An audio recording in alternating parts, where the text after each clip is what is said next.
Are you sure you want me to put locks in your hair, Yura? Yes. Look at me. Tell me what you want. I want locks. Okay. Why do you want locks? Because I'm going to do my hair with beads and that Ziza later. Oh. And Ziza is your friend? Mm-hmm. Oh, okay. You want some small locks or you want some big locks?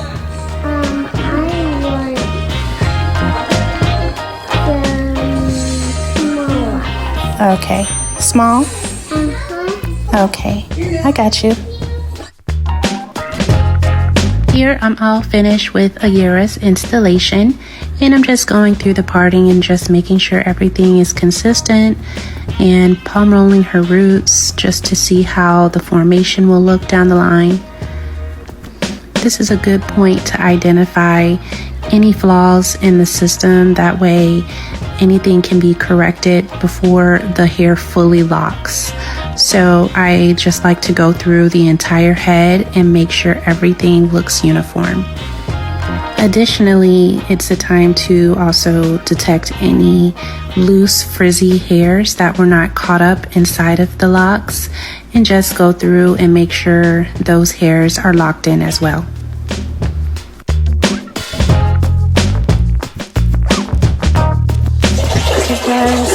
So I'm doing a co-wash of my daughter's locks, and this co-wash is so that we can retain moisture and not strip the oils from her locks and her hair follicle by shampooing it.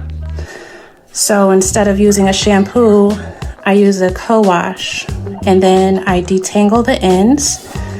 This way, this keeps the ends from locking. Okay, so the ends are going to be loose like so. And so the ends being loose like so, she maintains the curly goddess locks on the ends, while the shaft of the hair actually goes through the locking process. So as you see, even though I'm washing her hair and I just started her locks a couple days ago, her locks are not unraveling. And so that's because of the method that I did on her hair. The locks are staying intact. So what I did is a semi-budding technique on her hair. So it's not fully locked, but at the same time, it's also more secure than if I was to do like a palm roll technique. So it's been about 2 or 3 weeks since the installation. So what I'm doing now is just going through the hair strands, making sure that there's no tangling, separating and just grooming the hairs so that they can properly form. And I'm also going to apply a little moisture. And here's Ayura being her silly little self, not wanting me to retwist her hair, but we're not going to retwist or interlock. All we're doing is making sure the roots are nice and separated. So there's going to be no tears and no tugs on the scalp. But it is a good time to moisturize and hydrate just to make sure that the hair strands are getting that moisture.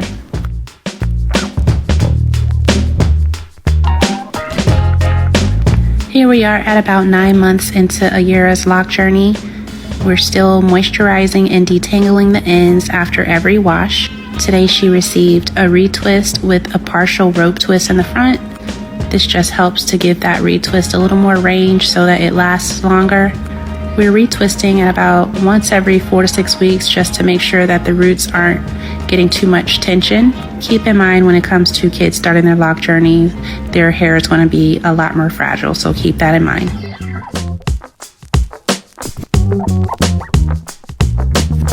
Here's Ayura at about 6 months into her lock journey, getting an interlock by Joe at Sassy Locks.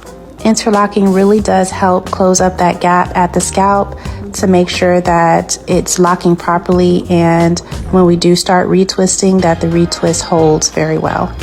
And of course, it's a longer lasting method, especially for children being very active. On average, Ayura's interlock lasts for about 6 to 8